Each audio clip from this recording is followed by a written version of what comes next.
Assalamualaikum dan selamat sejahtera. Saya Nur Syafiq Nusna binti Ahmad Sohini dari Kuala Lapan ingin membentangkan tentang isu kedaulatan undang-undang dalam negara kita bagi subjek Penghayatan Etika dan Peradaban. Terlebih dahulu ingin saya memperkenalkan ahli kumpulan saya, Muhammad Fahmi bin Muhammad Faris, Wan Nurul Afizah binti Wan Hassan, Nur Aqilah Najwa binti Khairuddin, Alia Atirah binti Anwar, Nurul Hanis binti Mahta, Nur Sofia Atirah binti Zakaria, Nurlina Fakihah binti Raizat, Nurul Hani Maisarah binti Suhaizi dan Nurul Hamizah binti Muhammad Alias. Rasuah telah menjadi satu isu yang tidak lagi janggal di Malaysia. Kes rasuah ini juga telah dititik beratkan di Malaysia berdasarkan Akta Suruhanjaya Pencegahan Rasuah Malaysia 2009, Akta SPRM 2009, Akta 694. Sebagai rakyat Malaysia yang berwawasan, menangani rasuah dikira sebagai mematuhi kedaulatan undang-undang negara. Dalam bahasa ringkas, kedaulatan undang-undang bermakna bahawa kerajaan dan rakyat keseluruhannya terikat oleh undang-undang dan wajib mematuhi undang-undang. Ia bermaksud pentadbiran yang berlandaskan undang-undang bukan kerajaan yang dipelopori oleh pemerintah semata-mata. Jadi, apakah masalah-masalah yang telah menyebabkan rasuah di negara kita ini semakin berluasa? Telah menunjukkan bahawa ada pelbagai faktor yang membuatkan seseorang individu itu berbabit dengan rasuah. Antara alasan yang sering didengari ialah penyalahgunaan kuasa mengenai penyebaran rasuah sering berlaku di jabatan-jabatan atau pejabat awam. Dan perkara ini telah mengakibatkan rakyat tidak lagi percaya dengan usaha membasmi rasuah. Selain itu, rasuah ini mampu merencatkan pertumbuhan ekonomi, menyebabkan ketidakstabilan politik, mengganggu gugat pentadbiran dan pemerintahan dan menjadi punca kepada perpecahan dan ketidaksamarataan. Ini boleh dilihat daripada kedudukan Malaysia yang berada di kedudukan 57 dalam Indeks Persepsi Rasuah IPR oleh Transparency International, dan dia telah memberi gambaran kadar rasuah yang tinggi di dalam negara. Nilai patriotisme sangat penting untuk melahirkan tindakan atau perilaku beretika demi Malaysia tercinta. Berzahiran rasa kasih dan sayang akan negara dan komponennya mencetuskan pengaruh yang kuat bagi tingkah laku manusia untuk mempertahankan kedaulatan negara demi kesejahteraan rakyat. Seterusnya, saya akan meneruskan perbincangan poster kami dengan objektif, metodologi dan komuniti. Pertama sekali, komuniti yang menjadi pilihan ahli kumpulan kami untuk menyiapkan tugasan ini ialah dengan membual 3 orang pelajar di Institut Kemahiran Mara Besut. Di akhir tugasan ini, saya serta ahli kumpulan saya telah memperoleh kefahaman baru berkaitan dengan mengenal pasti tahap kesedaran masyarakat tentang rasuah yang semakin berleluasa di negara kita iaitu Malaysia. Selain daripada itu, kami juga dapat mengenal pasti pengetahuan masyarakat setempat tentang rasuah yang semakin lama semakin meningkat. Serta kami juga dapat mengenal pasti faktor utama yang mempengaruhi kegiatan rasuah di negara kita. Di samping itu, kami turut dapat mengenal pasti golongan yang sering terlibat dan menjadi pemangkin utama dalam kegiatan rasuah. Dan akhir sekali, kami juga dapat mengenal pasti tahap kepuasan hati rakyat akan hukuman yang dijatuhkan ke atas orang yang terlibat dengan kegiatan rasuah, sama ada hukuman itu setimpal ataupun tidak. Kaedah pengumpulan data yang dipilih adalah melalui 2 cara, iaitu pertama sekali melalui kaedah Google Form serta kaedah temuduga 3 orang pelajar Institut Kemahiran Mara Besut. Berdasarkan dapatan kajian yang telah kami perolehi, beberapa soalan telah ditanya kepada 34 orang responden. Antaranya ialah tentang kadar rasuah dalam sektor politik dan kerajaan masa kini adalah terkawal. Para responden telah diberikan skala 1 hingga 5.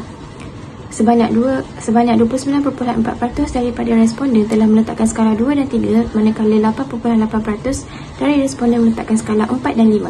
Soalan yang seterusnya ialah pendapatan kecil merupakan satu faktor mengapa seseorang itu melibatkan diri dengan rasuah. Sebanyak 32.4% dari responden meletakkan skala 4 dan 5.9% meletakkan skala 1. Soalan ketiga ialah adakah masyarakat peka dengan rasuah yang kian berleluasa? Sebanyak 50% dari responden telah meletakkan skala 3 dan 2.9% telah meletakkan skala 2.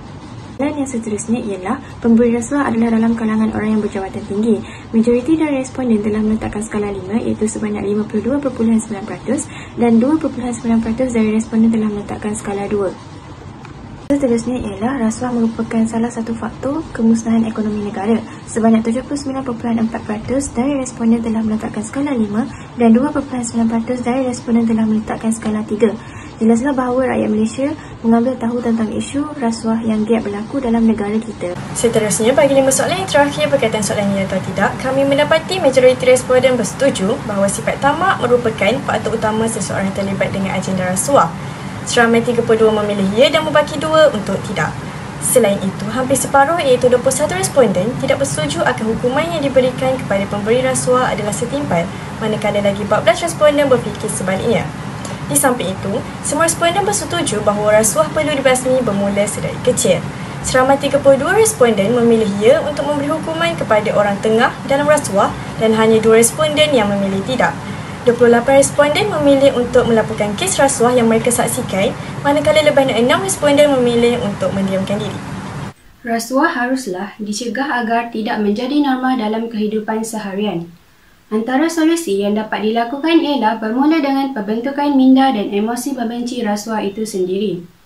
Menanam sifat membenci rasuah dari usia muda perlu dititik beratkan agar dapat disemai dalam diri sehingga dewasa kelak.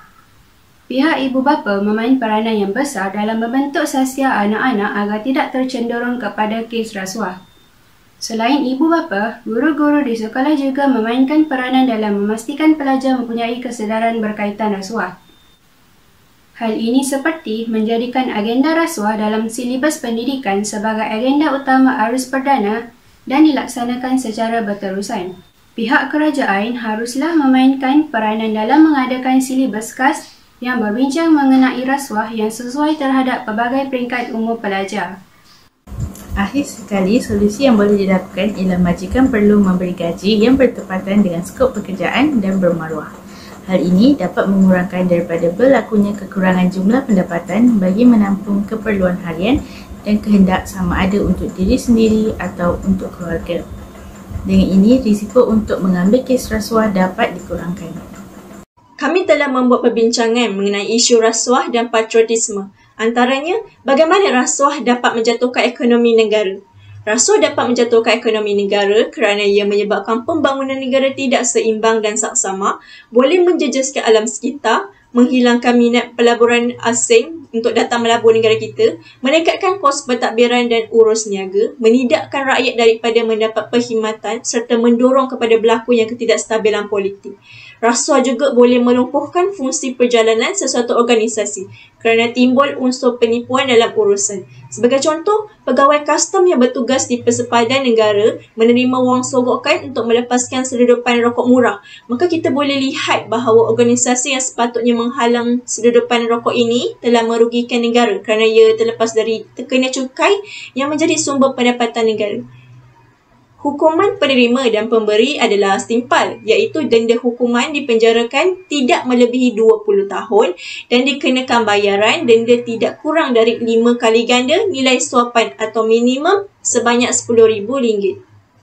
Kes rasuah yang kini semakin berleluasa boleh terjadi disebabkan atas faktor-faktor yang tertentu.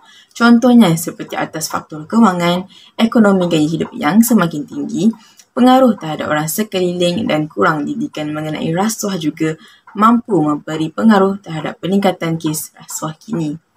Kenapa terdapat segelintir individu yang memberi rasuah, bahkan ada juga yang turut menerima rasuah? Ini disebabkan atas sifat tamak yang mahu mengejar harta dunia. Oleh itu, harapan masyarakat agar semua pihak bekerjasama mengambil tindakan untuk memerangi rasuah.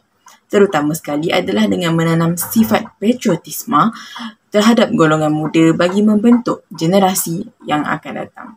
Rakyat Malaysia perlu sedar betapa pentingnya nilai patriotisme bagi memupuk semangat perpaduan yang tinggi sekaligus menentukan hala tuju negara ke arah negara yang maju, yang kukuh serta bebas rasuah. Ingat, rasuah musuh negara. Sekian dari kami, terima kasih.